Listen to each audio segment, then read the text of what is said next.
오늘 고린도전서 7장은 이 성도의 결혼 생활에 대해서 이렇게 폭넓게 간단하게 권면하고 있습니다.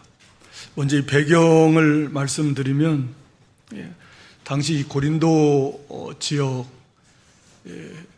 그 옆에 이제 아테네는 철학의 본산지이기도 하고, 이 고린도 지역도 마찬가지로 이런 그 철학의 영향력을 당시에 사람들이 많이 받았습니다. 소위 이제 이원론, 그 중에서 영지주의도 이제 비슷한데, 그 이원론의 영향을 많이 받아서, 이원론이라고 하는 것은 사람이 영혼은 선하고 육신은 악하다 라고 하는 거예요. 그래서 이제 여기에서 두 가지 극단이 나옵니다. 그러니까 영혼은 선하고 육신은 악한데, 하나의 극단은 금욕주의예요. 이 악한 육신을 아예 철저하게 금욕, 욕구를 금해서, 그래서 그 죄를 짓지 않고 이 선하게 살아야 되겠다, 일종의 그런 겁니다. 그래서 결혼도 하지 않고, 또 결혼한 사람도 부부간에 이렇게 부부의 생활을 하지 않고, 이런 것들이요. 또 먹는 거라든지 이런 것들을 금식하면서 그렇게 이제 금욕적인 것은 괜찮지만 금욕주의는 안 좋은 거죠. 금욕을 통해서 어떤 이제 구원을 이루겠다. 그게 금욕주의잖아요. 그런 것도 다 이단 사상인데, 금욕적인 것은 좋죠. 어느 정도 욕구를 제어해야 되는데, 이 죄악된 이런 육체적인 부패성을 제어하면서 우리가 경건한 삶을 사는 그런 금욕적인 것은 좋지만, 금욕주의는 말씀드린 대로 금욕 생활을 통해서 어떠한 소위 말해서 도를 깨우치고 어떤 구원에 이르고 그런 것들입니다. 어떤 그 영향을 받아서 이 금욕 교회 안에도, 고린도 교회 안에도 그런 금욕주의적인 성향이 있었어요. 그리고 또 다른 하나의 극단은 뭐냐면 극도의 방탕입니다. 어차피 이 육신은 악한 것이고, 그리고 이제 죽으면 다 이건 끝나는 거니까 육신으로 무슨 짓을 하든지 그것은 아무 관계가 없다. 그러니까 음행 괜찮습니다. 하고 싶은 사람하고 결혼했다가 마음에 안 들면 이혼도 하고 이런 것들이요. 극도의 이런 방탕주의, 이런 것들이 나타나는 거예요. 그러니까 고린도 교회 안에도 이런 사상에 물든 사람들이 교회 안에 예수 믿기 전에 그런 사고를 가졌다가 그런 삶을 살다가 이제 교회 안에 들어온 사람들이 그것을 이제 버리지 못하고 또 이제 그런 경향을 나타내고 있었던 거죠. 그런 이제 배경 속에서 사도 바울이 앞에서도 이제 그 음행에 대해서는 또 이렇게 책망을 했고, 오늘 결혼 생활에 대해서 이렇게 말씀을 합니다. 이 7장이 말씀하고 있는 건 이제 하여튼 이 남편과 아내의 그런 의무에 대해서, 그리고 또 한 가지 이제 사도는 독신의 유익에 대해서도 말씀해요. 여기 1절에 너희가 쓴 문제에 대해서, 그러니까 이거 금욕과 방탕, 이제 교회 안에 이런 문제들에 대해서 사도 바울에게 물어봤던 것 같은데, 거기에 대해서 바울은 남자가 여자를 가까이 아니하는 것이 좋다. 가까이 아니한다는 건 독신을 말합니다. 뒤에 가서도 역시 나와 같이 그냥 지내는 것이 좋다. 그러니까 할 수만 있으면 독신 생활하는 게 좋은데, 독신의 유익을 사도 바울은 왜 그걸 말하냐면, 독신이 좋은 점은 남편이나 아내나 자식에게 마음을 빼앗기지 않는다라는 거예요. 결혼하면 부부에게, 아내는 남편에게, 남편은 아내에게 마음을 써야 되고, 또 자식에게 마음을 써야 되는데, 독신을 살면 그런 거 쓰지 않는다는, 그리고 오직 그 마음을 누구에게로? 하나님께로. 그러니까 일심, 한 마음, 오직 하나님만 섬기는 마음. 그러니까 마음이 다른데 분산되지 않고 오직 하나님만 섬길 수 있기 때문에 독신이 유익하다 라는 점 하나 하고, 또 한 가지는 당시에 이제 사도 바울도 임박한 환란에 대해서 말씀합니다. 물론 이것은 기본적으로 이제 이 종말론적 사상이 예수님의 재림이 임박하고, 오늘날에는 이제 진짜 예수님 재림이 정말 임박한 거죠. 그렇게 많이 남지는 않았을 것 같은데, 말씀대로 여러 가지 지금 세계적으로 나타나는 현상을 보면 예수님의 재림은 정말 이제 얼마 남지 않았다. 그러면 이제 예수님 재림 전에는 반드시 말세 대환란이 있습니다. 7년 대환란이라고 하는데 분명히 있고요. 이제 재림 직전에는 이제 극심한 환란이 있게 될 것이고, 그것이 성경에 우리가 말씀하고 있는 겁니다. 그리고 당시에도 보니까, 지나놓고 보니까 결국은 이제 로마 정부의 네로로부터 시작한 이런 기독교인에 대한 극심한 핍박이 이제 서서히 이제 준비되어져 가고 있는 거죠. 그래서 결국 사도 바울도 이렇게 순교를 당해서, 대부분 다른 사도들도 수없이 많은 성도들도 이렇게 죽임을 당하고 순교를 당하게 됩니다. 그래서 사도 바울은 어찌됐든 이 때가 단축해졌다, 환란이 임박하고 있다. 그러면 환란이 임박했을 때에 가족이 있으면, 아내나 남편이나 자녀가 있으면 그만큼 고난이 클 것이고 고통이 클 것이고, 아무래도 또 믿음을 지키기도 그만큼 쉽지 않을 것이다. 혼자라면 자유롭게 그렇게 하지만, 예를 들어서 믿음이 연약한 그런 가족이 있다 그러면 얼마나 힘들고 마음이 아프겠습니까? 사도 바울은 이제 그런 점도 이제 같이 말씀하고 있는 거예요. 그런 것들을 전제로 했을 때에 혼자 있는 게 좋은데, 다만 이건 하나님이 그런 은사를 주셔야만 된다. 그런 은사가 없을 때는 안 되는 거예요. 오히려 더 큰 죄에 빠집니다. 그러니까 오늘날에는 그런 거 관계없이 믿지 않는 세상도 혼자 산다. 그건 극도의 방탕입니다. 이제 그런 사상들이 이제 더 죄에서 죄로 더 깊어져 가니까 죄악은 더 깊어져 갑니다.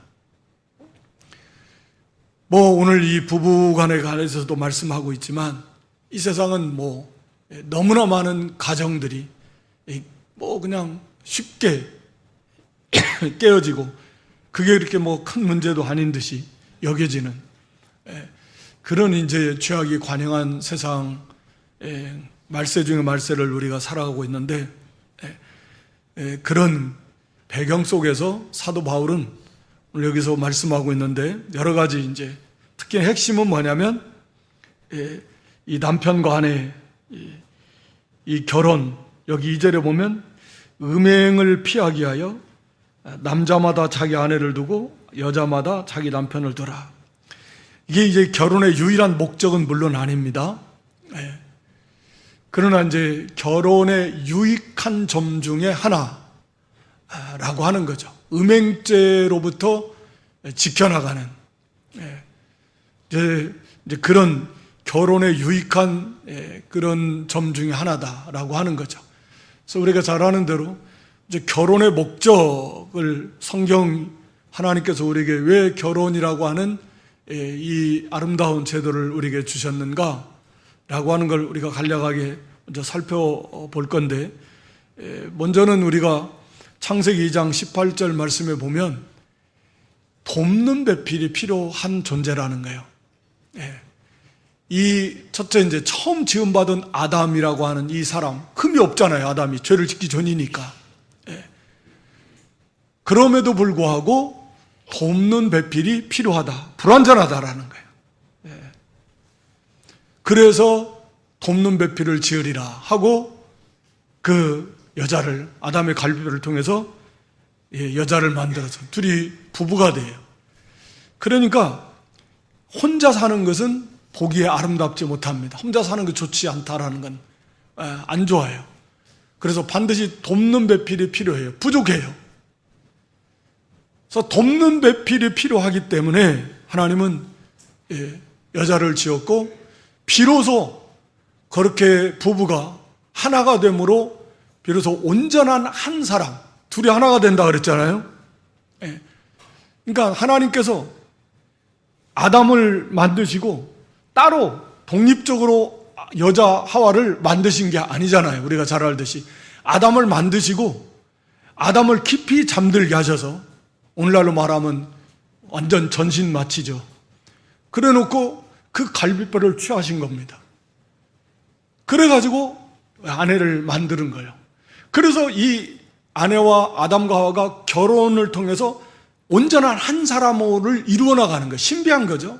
그러니까 하나님께서 각자의 따로 만들어서 세운 게 합치는 게 아니고 원래 남자의 뼈 중에 뼈, 살 중에 살인데 그 갈비뼈를 통해서 여자를 만들어서 그래서 이 여자가 남편을 돕는 배필이 되어서 한 사람, 그래서 온전하게 이 부족한 점을 서로 채워줌으로써 비로소 하나니까, 남편과 아내는 하나니까요.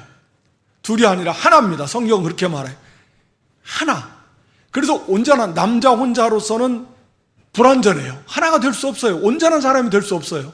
그러네 아내를 통해서 비로소 아내와 남편이 서로 돕는, 남편과 아내로서의 본분을 다함으로 그로써 비로소 온전한 하나로의 인격체를 만들어가게 된다라는 거죠. 이게 이제 결혼의 중요한 신비이기도 하고, 그래서 이렇게 함으로써 비로소 온전한 한 사람을 남편과 아내가 합해서 만들어가는 것입니다. 이게 이제 결혼이 하나님이 주신 결혼의 목적입니다. 그러니까 뭐 여기에서 이제 자연이면 나오겠지만 도와야 돼요.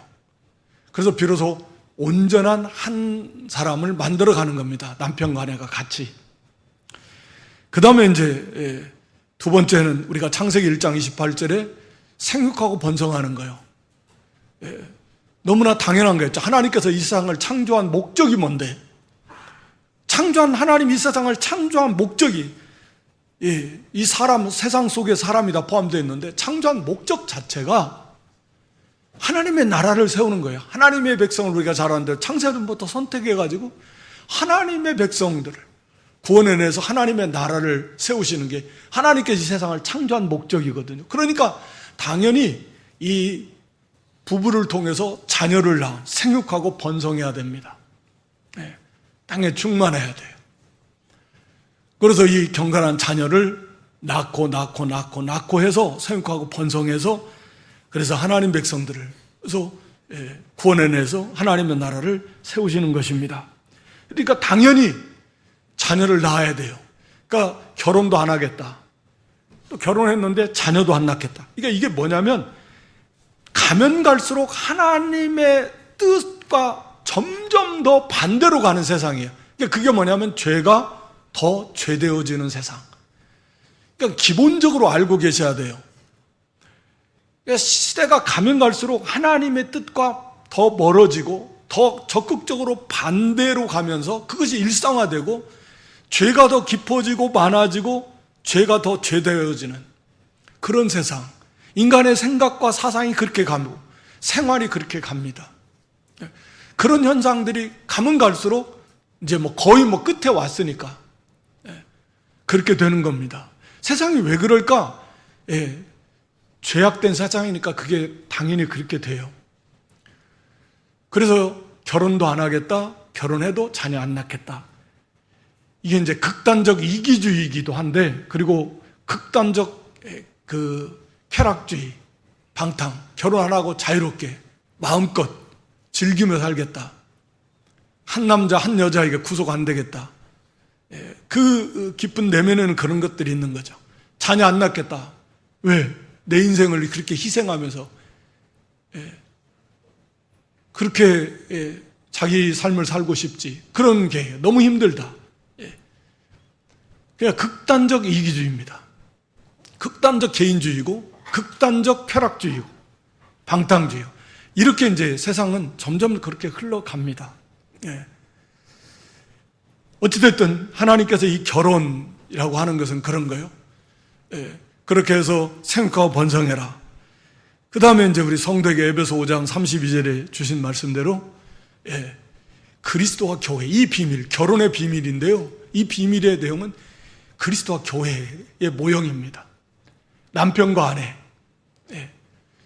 그러니까 그리스도와 교회, 교회가 신부, 그리고 그리스도 남편, 신랑, 이 하나 되는 비밀, 남편과 아내가 하나예요, 하나. 그래서 연합합니다. 그래서 온전히 한 몸을 이루는데 이게 이제 그리스도와 교회의 모형적인 모습을 보여줘요. 사랑도 물론 그렇고 남편과 아내의 서로의 사랑이, 섬김이 그리스도와 교회의 모습입니다.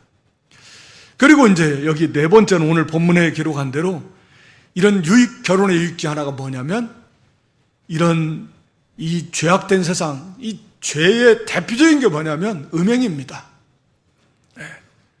시대를 막론하고 이 하나님을 떠난 그런 이 사람들의 대표적인 죄, 그러니까 우상과 음행입니다. 물론 뭐 탐욕, 물질에 대한 탐욕, 그것 이제 이 음행도 결국 욕심인데, 보면 소돔 고모라 뭐 망하기 전에 그런 노아 시대도 마찬가지지만 그런 거요. 그러니까 대표적인 게 그런 음행인데 이것을 통해서 여기 보면 사탄이 너희를 시험하지 못하게 하려고 한다라는 것인데 이 결혼이라고 하는 이 귀한 이 제도를 통해서 이 사탄의 시험을 이기고 음행으로부터 이렇게 가정을 지키면서 또 경건한 자손을 이렇게 생산해내고 자녀를 낳고 경건한 자녀로 양육해 나가는 겁니다. 그래서 말라기 2장 15절에 보면 이 일부 일처, 애초에 하나님께서 왜 아담 한 사람하고 하와 한 사람하고 하와 여자를 여러 여자 만들게 아니고 하나님 뭐 능력이 없으신 거예요? 일부 다처가 막 일상화됐던 그 시대에 그러니까 그거 아니에요. 하나님의 한 남편, 그 몸에서 한 아내를 만드신 것은 바로 이 경건한 가정을 이루고 그 속에서 경건한 자녀를 얻게 하시려고 하는 거예요. 그러니까 이 경건한 가정을 통해서 이 음행죄도 막고 그걸 통해서 경건한 자녀를 얻고, 이게 이제 이 결혼의 목적이기도 하고 이유이기도 하고, 사실 뭐 말할 필요 없이 이 세상이 이 결혼이라는 제도를 통해서 세상을 하나님이 유지해 가게 하시고 또 세워나가시는 하나님이십니다. 그래서 오늘 여기 본문에도 이 의무를 다하라 라고 이렇게 표현합니다. 남편은 3절에 그 아내에 대한 의무를 다하고 아내도 그 남편에게 의무를 다하라. 물론 여기서는 이제 1차적으로 남편과 아내로서의 그 많은 의무 중에 하나가 이제 부부 생활을 말하기도 하지만 이건 이제 다 폭넓게 남편의 부부의 의무를 다해야 됩니다. 이건 의무다, 의무. 의무라는 이 사용된 단어는 빚입니다. 빚, 채무. 갚아야 될 빚을 나타내는 단어예요. 이건 해도 되고 안 해도 되고 하는 게 아닙니다. 이건 사명입니다. 의무입니다. 갚아야 되는 빚과 같은 거예요. 그래서 반드시 남편은 남편으로서의 의무를 다해야 됩니다. 아내는 아내로서의 의무를 다해야 됩니다. 기본적으로 우리가 알듯이 이것은 영적인 싸움입니다. 우리 성도는 이 땅에서 영적인 싸움이에요. 사탄은 이 가정을 무너뜨리려고 하는 것입니다. 가정을 무너뜨리면, 성도의 가정이 무너지면 그럼 교회가 그만큼 무너지는 거나 같은 거예요. 작은 교회예요. 하나님의 나라를 무너뜨리려고 하는 거예요. 언제나 우리를 개인적으로도 타락시키고 가정을 무너뜨리며 나아가서 결국은 하나님의 나라를 무너뜨리려고 하는, 복음을, 전도의 문을 막아버리고 하나님의 영광을 막아버리고, 그러니까 큰 틀에서 언제나 이게 그냥 결혼해서 행복하게 잘 먹고 잘 살자, 이게 근본적인 목적이 아니에요. 하나님의 영광입니다. 우리 기본적인 존재의 목적이, 지음받은 목적 자체가 하나님의 영광이에요. 하나님의 나라를 위해요. 그랬을 때 온전한 행복, 최고의 행복, 완전한 그런 행복을, 평강을, 자유를 누릴 수 있습니다. 그게 우리 인간의 위치예요. 가정도 마찬가지입니다. 하나님 애초에 여기 가정, 이렇게 돕는 배필을 피해서 온전한 하나가 되어서 하나님을 세운과 번성해서 경건한 자손을 낳고 잘 양육해서 하나님의 나라를 이루고 하나님께 영광 돌리는 것입니다. 그러니까 언제나 이게 이 가정도 그런 의미에서는 이 싸움이요, 사탄은 할 수 있는 대로 가정을 무너뜨립니다. 오늘날 우리가 너무나 머릿속에 잘 아는 거예요. 대부분의 그게 뭐냐면 경제적인 문제이기도 하지만 항상 그게 음행이에요. 음행. 가장 대표적인 게 음행을 통해서 가정을 무너뜨립니다. 오늘날에도 너무나 많은 이런 가정들이 이런 문제로 인해서 무너져 가고 있어요. 그러니까 결국 사회도 무너져 가는 것입니다. 그래서 사도는 이 가정으로서 이 부부, 가정을 이루는 핵심이 부부예요. 부부. 자식도 아닙니다. 부모 자식 제일 기본이 부부예요.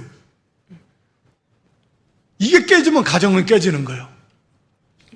보통 부모 자식 간에는 이게 신기하게도 안 깨져요. 웬만해서는 거의 아무리 호적을 파가라 어찌라 화가 나서 그럴지 몰라도 부모 자식 간에는 이 관계가 안 깨지지만 이 부부는 깨집니다.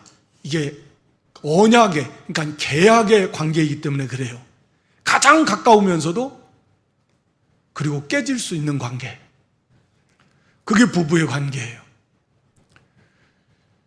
그래서 이 부부가 핵심인데, 물론 하나님 안에서, 주 안에서, 그래서 이 남편과 아내로서 자기의 본분, 자기의 의무와 책임을 다하지 않으면 가정을 온전하게 세워져 나갈 수 없고, 당연히 이 자녀를 또 하나님 기뻐하시는 자녀로 바르게 양육할 수도 거의 힘들죠. 그래서 언제나 이 중요성을 우리가 항상 기억하면서, 먼저 사탄은 호시탐탐 이렇게 가정을 무너뜨리려고 하는, 끊임없이 유혹하고 시험하면서 하나님의 나라를 무너뜨리려고 하는 그런 영적인 그런 전쟁 가운데 있다라고 하는 걸 항상 이런 기억해야 됩니다. 그래서 이 의무요, 적극적이요, 최선을 다해서 남편과 아내로서의 그 의무를, 이런 의식을 가지고서 사명을 감당해야 된다라고 하는 것입니다. 저는 남편의 의무는 너무 잘 아는데, 우리가 에베소서나 골로새서나 또 사도 베드로도, 베드로전서에서도 마찬가지. 남편이, 한마디로 남편의 의무는 첫째는 아내를 사랑하는 것입니다. 아내를 사랑하라. 그래서 그 에베소 5장 25절 또 28절 말씀에 보면 그리스도께서 교회를 사랑하시고 자신을 주신 것처럼, 또 28절에 가서 보면 자기 몸처럼. 그러니까 결국은 아내를 사랑하는 자는 자기를 사랑하는 거예요. 한 몸이니까. 그러니까 자기 몸처럼 사랑하는 건 그 방법을 구체적으로 가르쳐 주는 것 같아요. 자기 몸은 조금만 어디가 이상해도 알잖아요. 조금 컨디션만 조금 안 좋아도, 오늘은 컨디션이 안 좋다, 이런 날은 좀 쉬어야 되나, 몸이 약간 좀 안 좋다, 조금만 이상해도 합니다.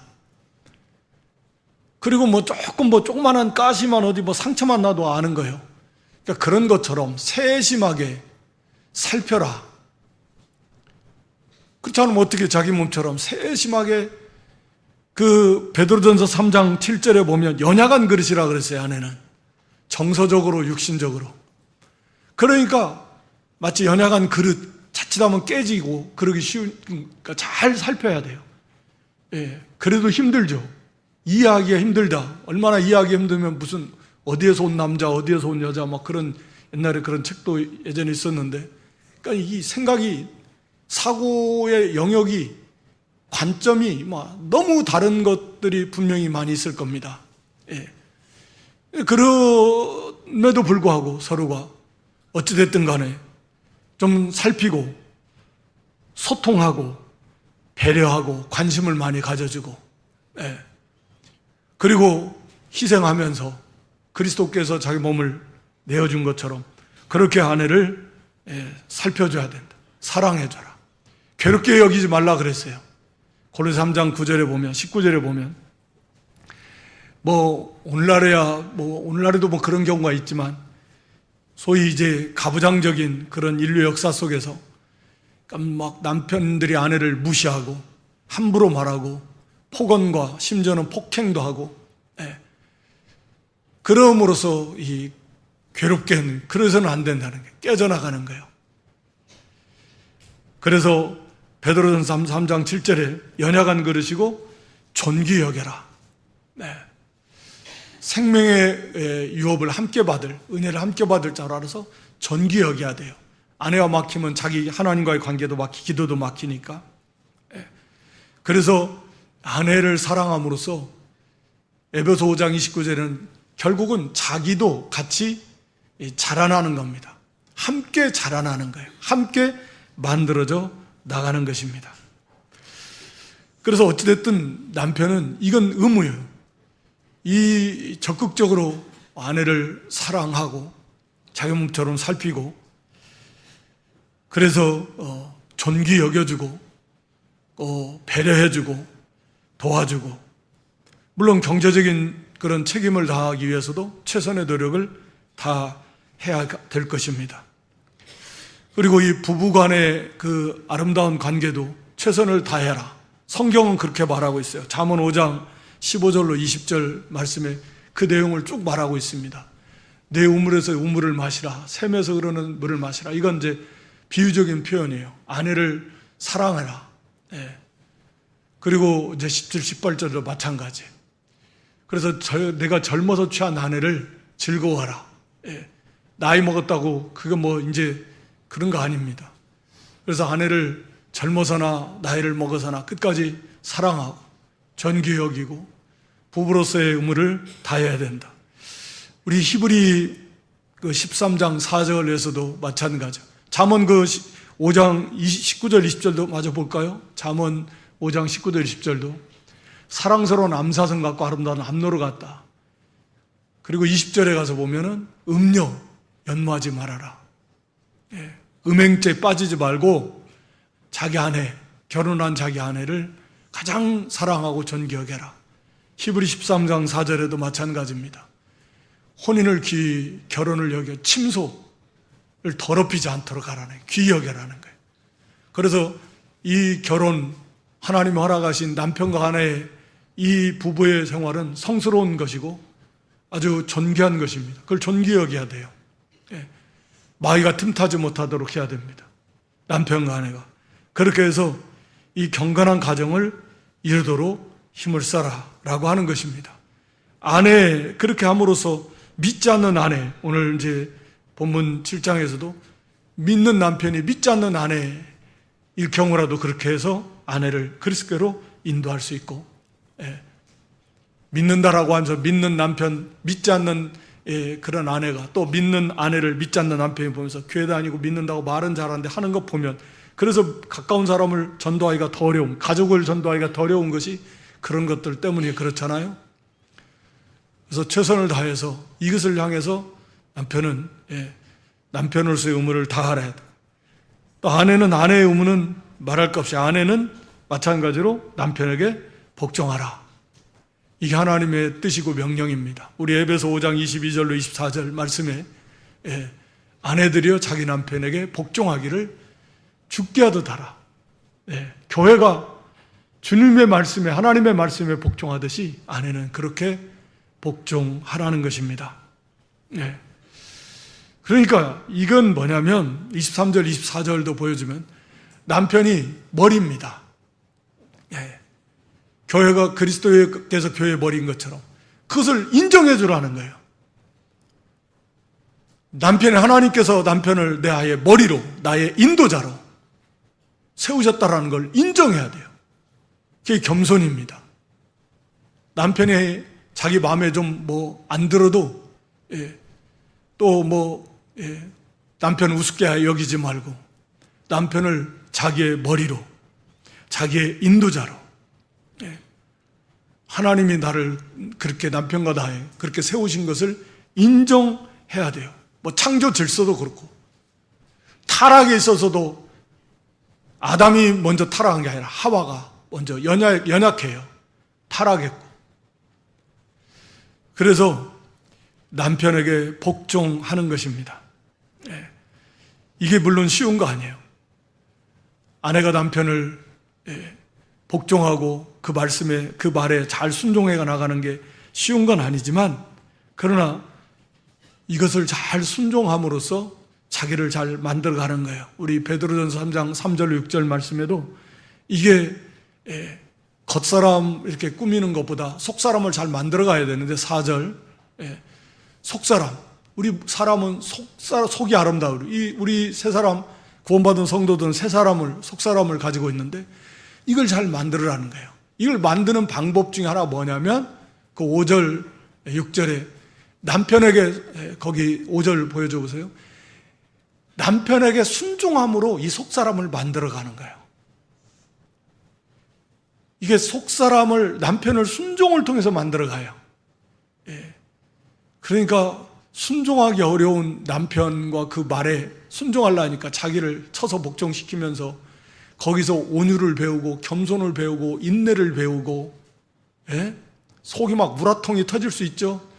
자기가 생각에는 이렇게 해야 되는데 남편이 저리 가자 그러니까 저렇게 갔다가는 분명히 힘들 텐데 똥꼬집을 부린다. 그러면 참고 그래도 가야 되니까 막 속이 터진다.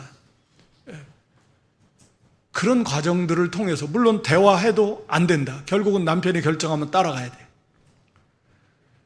그런 과정들을 통해서, 그러면서도 그 남편을 자기의 지도자, 하나님이 세우셨으니까, 인도자로 세우셨으니까, 머리로 세우셨으니까, 인격은 동등하지만 질서가 그렇다 그 말이에요.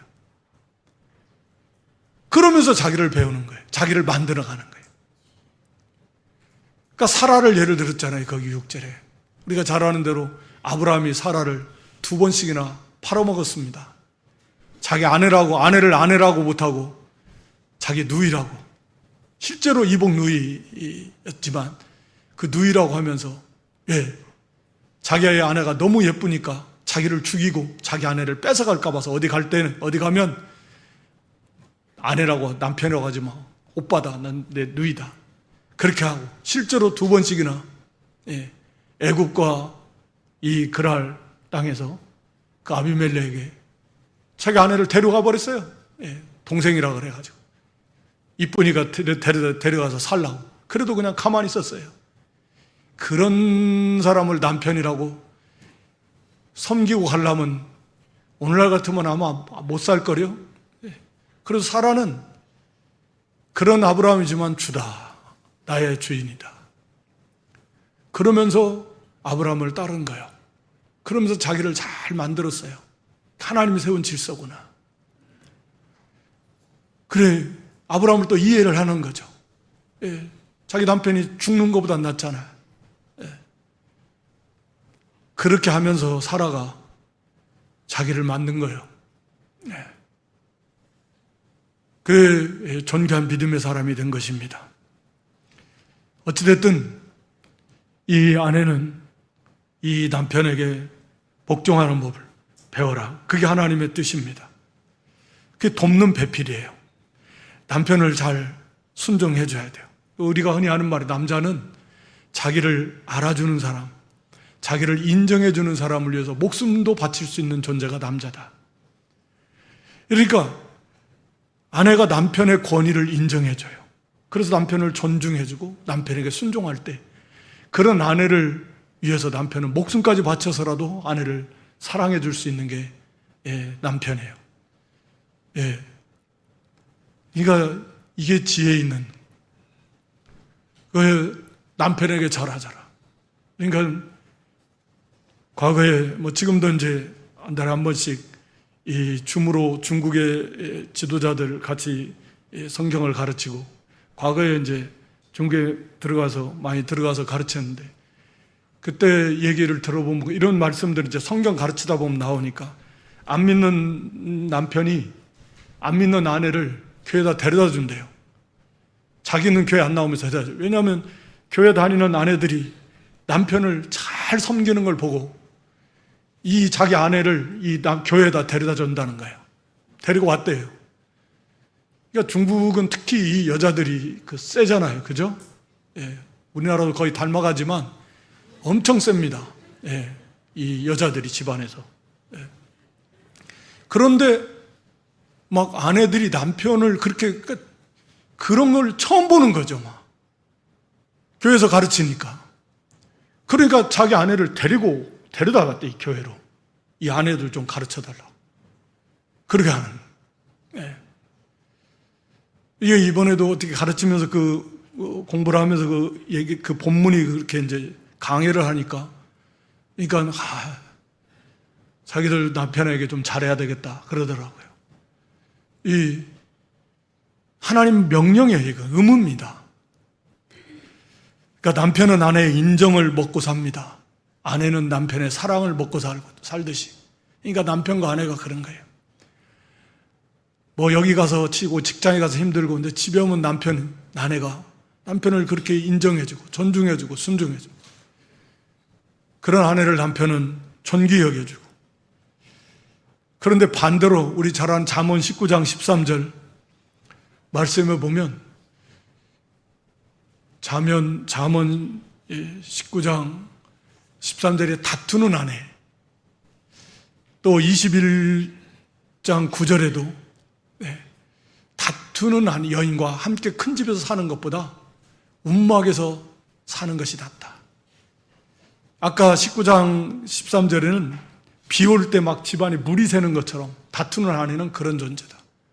이게 다투는 아내라는 게 뭐냐면, 남편과 의견을 자꾸 의견을 달리해가지고 자기 의견을 내세우는 거예요. 그러니까 의견이 다르니까 남편과 계속 다투는 거예요. 그러니까 이게 이런 아내와 사는 것보다, 큰 집에서 이런 아내와 사는 것보다 차라리 저 움막에 혼자 사는 것이 훨씬 편하다. 성경은 그렇게 말하고 있는 거예요. 이게 남편에게 얼마나 큰 고통을 주느냐 하는 거예요. 여기에 무슨 행복이 있겠습니까? 네. 그러니까 이 잠언 14장 1절에도 지혜로운 여인은 집을 세우는데 미련한 여인은 그것을 헐어요. 그러니까 자기가 잘난 줄 알지만 결국은 헙니다. 네. 그러니까 돕는 배필이잖아요. 애초에 하나님 만드셨을 때 뭐 무슨 바보 온달 평강공자듯이 그렇게 잘 도우면 그런 훌륭한 남편으로, 그게 돕는 배필 아내가.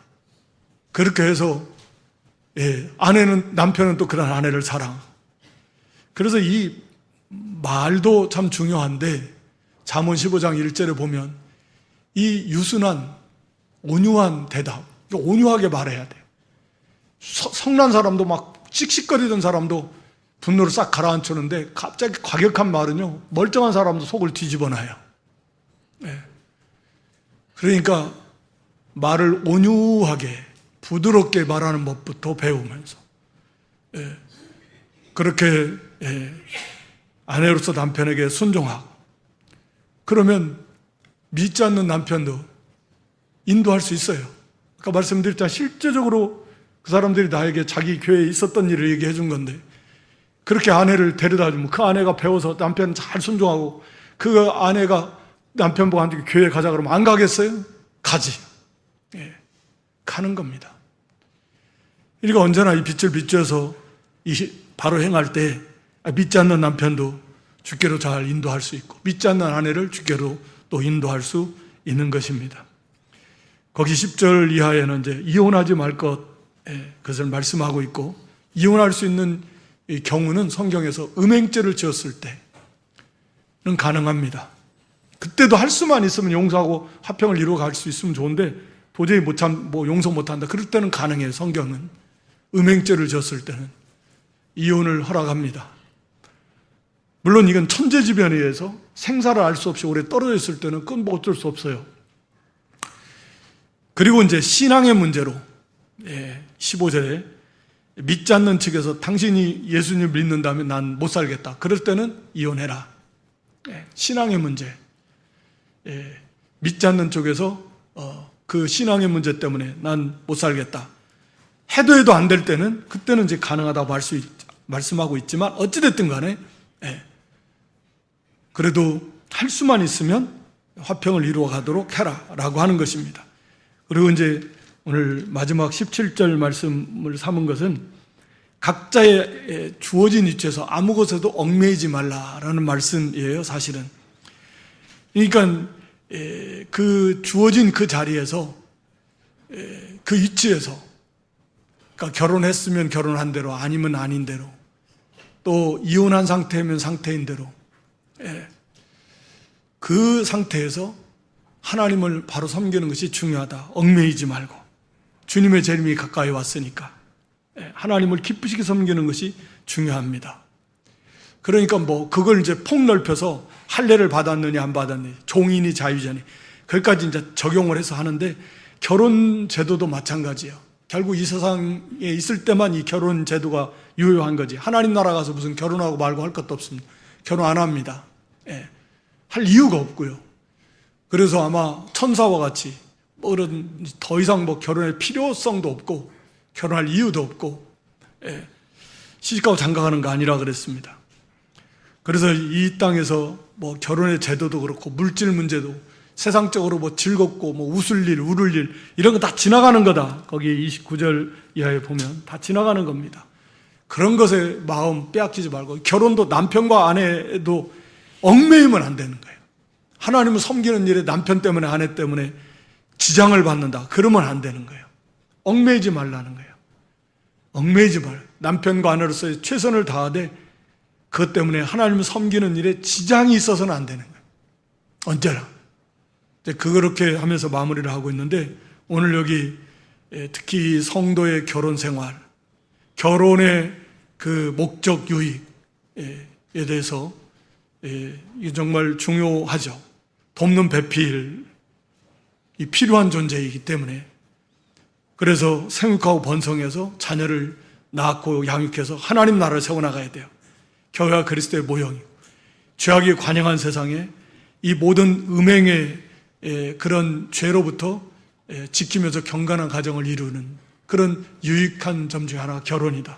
그래서 부부의 의무를 다하십시오. 남편은 남편으로서, 또 아내는 아내로서 남편 아내를 정말 말씀대로 그렇게 사랑하고, 아내는 남편을 존경해서 복종하면서 자기를 잘 만들어서, 그래서 이 하나님을 잘 경외할 때 하나님이 약속하신 대로 그 안에서 참된 행복한 가정을 세워나가다. 그게 승리하는 것입니다. 사탄은 이 가정을 무너뜨리려고 하는 건데, 우리가 그런 행복한 아름다운 가정을 잘 세워나가는 그런 승리하는 복된 믿음들이 될 수 있기를 주님의 이름으로 축원합니다.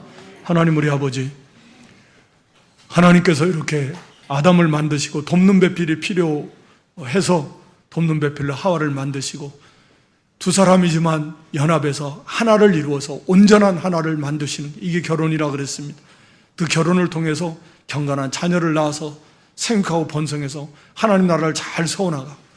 그래서 사탄은 어떻게 하든지 이 가정을 무너뜨리려고 하는데, 특히 이 음행죄를 통해서 무너뜨리려고 하는 이런 사탄의 공격을 잘 막으면서 남편과 아내로서의 그런 의무를, 본분과 사명을 잘 감당함으로 행복하고 아름다운 가정을 세워서 모든 사탄의 유혹을 이기며 또 경건한 가정을 세우며 하나님의 영광을 나타내고 하나님의 나라를 아름답게 잘 세워나가는 그런 복된 승리하는 믿음들이 되게 해 주시옵소서. 예수님의 이름으로 기도드리옵나이다.